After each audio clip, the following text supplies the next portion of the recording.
real privilege and listening to courageous women, each carrying a story that reminds us that displacement is not only about crossing borders.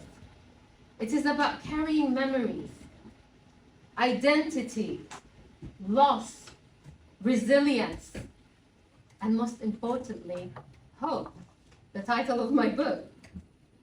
Thank you for creating a space where our stories are not reduced to headlines or statistics, but are listened to with curiosity, dignity, and humanity. It is, again, an honor to be here with you all today. People often ask me a very simple question. Where are you from? For most people, the answer takes a few seconds. Mine never has. The moment someone asks me, I can almost feel myself preparing for an essay, preparing for a debate, because I know what usually comes next. East Jerusalem, West Jerusalem, Palestinian, Israeli. Before I even had the chance to tell someone who I am, I find myself explaining why I exist. My answer is rarely heard as geography. It's often and all the time heard as politics. And in that brief moment before I answer, I still wonder, will they stop smiling when I say I am Palestinian? Will they become uncomfortable? Will they judge me before they know me? Will I have to defend my identity before I can simply introduce myself? For many Palestinians, this isn't unusual. It's the normality. To know that saying where you come from can feel less like starting a conversation and more like standing in a courtroom. Yes, I was born in Jerusalem. Yes, I am Palestinian. For many people, Jerusalem is a headline. A place they know through politics, conflict, religion, history. For me, it was childhood. I remember the smell of jasmine drifting through my childhood home in Silwan. Breakfast beneath my father's olive tree tray, gather around on the floor, fresh bread, olive oil and za'atar, minty, especially with sugar. Us Palestinians love our sugar. I remember Hajre. She used to come from the West Bank, Jifna. She used to come and she was an auntie to me. She showed me the truth about Palestinian traditions. I remember her sitting with embroidery in her hands, stitching beautiful Palestinian dresses. And you know, she actually made me my very first embroidered dress. I still have it. I was 8. My daughter wore it.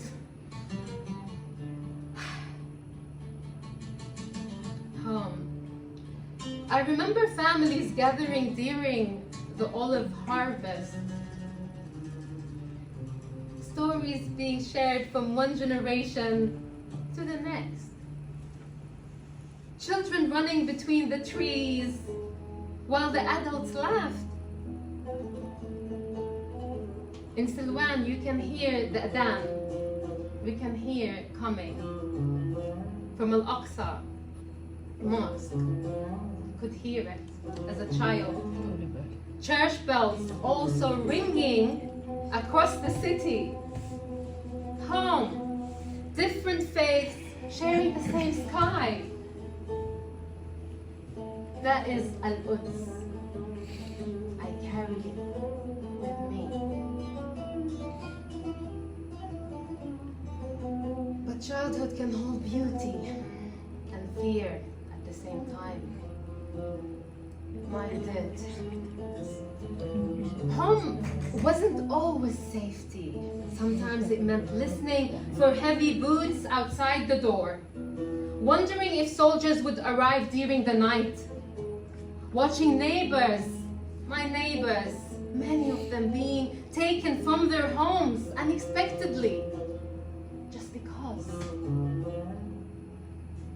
Looking at the adults in the room, trying to work out if everything was going to be all right before they even spoke. Children notice more than we give them credit for. When your identity is questioned, when your future feels uncertain, when conflict becomes ordinary, you begin to live differently. I grew up hyper-vigilant, listening to my own language, wondering where it was safe to speak Arabic, looking at my face and wondering whether people already knew who I was before I had even spoken.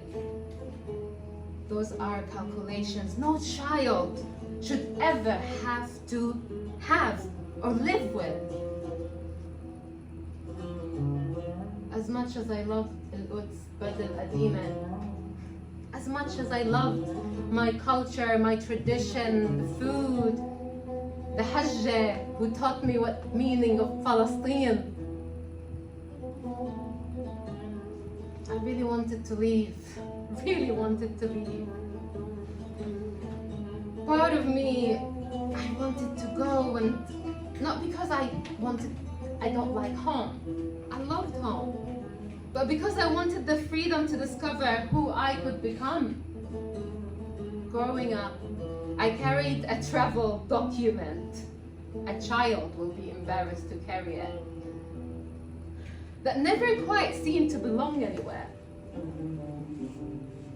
It constantly reminded me that identity could open doors for some and close them for others. I studied hard. One of my teachers believed in me in Jerusalem. She helped me apply for a student visa at the age of 18 to study in Britain. And it got accepted. I arrived on my own at the age of 18 on a student visa with only one suitcase. Like so many people who leave everything familiar behind, I thought I was simply moving countries. I didn't realize I was beginning a journey that would take years.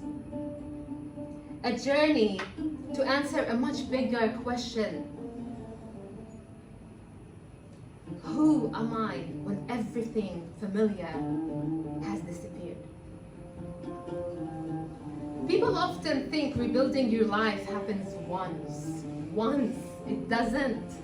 Sometimes you rebuild after migration, then you rebuild after trauma, you rebuild after loss, you rebuild after silence. Every time you think you've reached solid ground, life asks you to rebuild again. For many years, honestly, I became very good at surviving. I smiled, I worked, I studied, I built businesses, I raised my children. From the outside, everything looked so successful. Inside, I had forgotten my own voice. I believed survival was enough. Until one day I realized surviving and living are are not the same thing. Survival keeps you alive. Living allows you to become yourself. The hardest journey I have ever taken wasn't from Jerusalem to Britain. It was the journey back to myself. Therapy changed everything.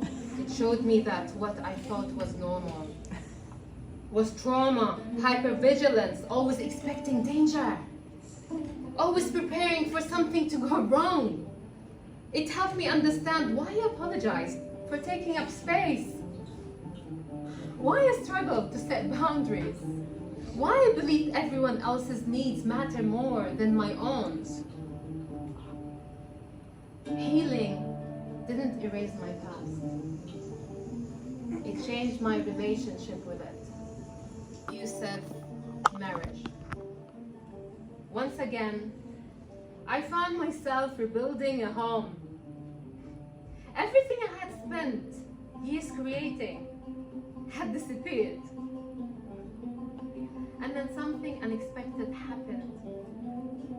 I realized I had to spend most of my life trying to escape different kinds of cages. The uncertainty of occupation, the confusion of identity, the silence of abuse, the belief that my voice didn't matter.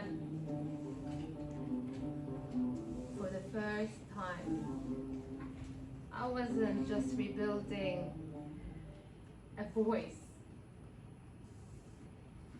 The belief carried me, and for the first time, I was just rebuilding a house. I was rebuilding myself. Writing became part of that healing. I want to say, earlier, just 2 months ago,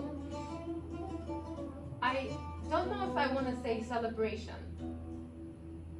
This is pain. I don't know. Sometimes, when people celebrate your pain, you don't know how to react because it's lived and something you've experienced. Let's call it a celebration for escaping, for surviving. I celebrated the publication of my debut novel called Re-Embroidered. The novel was born from years of rebuilding after displacement, after trauma, after abuse, and after learning to find my own voice again. It explores identity, coercive control, silence, resilience, hope, and invisible wounds people carry. At its heart is a simple question. How do we find ourselves again after life has taught us to disappear? I didn't write it because I had all the answers, really. I wrote it because I finally found the courage to ask the questions. Poetry gave me words when I had lost my voice. Stories became the place where I could finally tell the truth. Not only about Palestine, not only about abuse, but about what it means to lose yourself. And what it takes to find yourself again. People often ask me why I speak about Palestine alongside trauma, identity, resilience, and hope. The answer is very simple. Because they are not separate stories. They are all stories about home. Home is where we first learn who we are. Home is where we first experience love. Sometimes, home is also where we first experience fear. Sometimes, home is a country. Sometimes, it is a language. Sometimes, it is memories. Sometimes, it is culture. And sometimes, home becomes the courage to rebuild yourself when everything else has been taken away. That is why I write. That is why I speak. That is why I created Re-Embroidered Conversations. Because I believe stories build bridges where disagreement often builds walls. Stories invite us to listen before we judge, to understand before we argue, to see the human being before we see the label. Over the past year, I have had the privilege of sitting with people from many different backgrounds. Through my conversations, my poetry, and my novel, listening to their stories and sharing my own. Every conversation has reminded me of the same truth. Pain does not discriminate. The more people I meet, the more I realize that although our stories are different, our humanity is remarkably the same. We all long, to be loved, to be safe, to be seen, and so does hope. Every one of us in this room is rebuilding something. Perhaps not a country, perhaps not after war, but maybe confidence, trust, identity, family, purpose, or hope again. We are all carrying stories that nobody else can see. That is why compassion matters. That is why listening matters. Stories do something statistics can never do.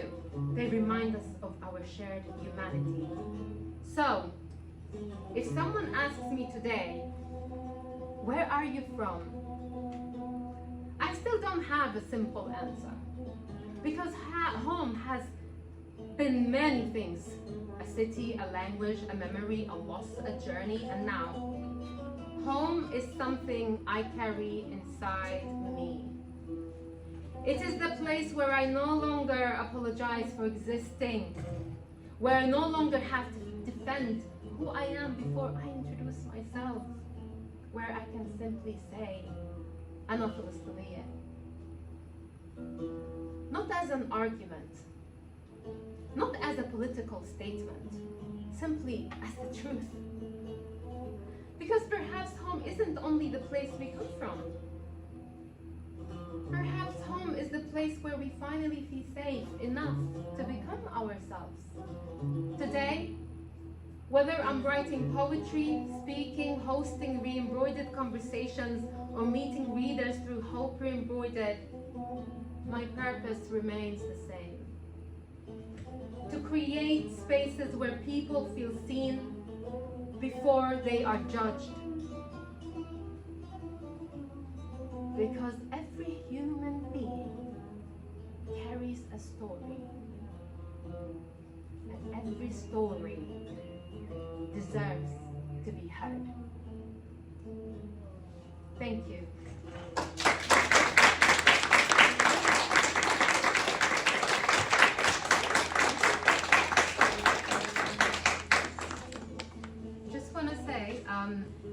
If I don't get to say bye to any of you, I have another commitment after lunch.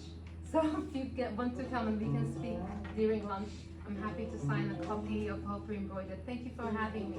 Appreciate it.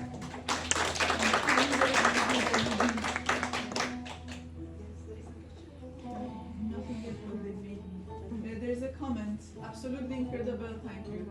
Thank you very much.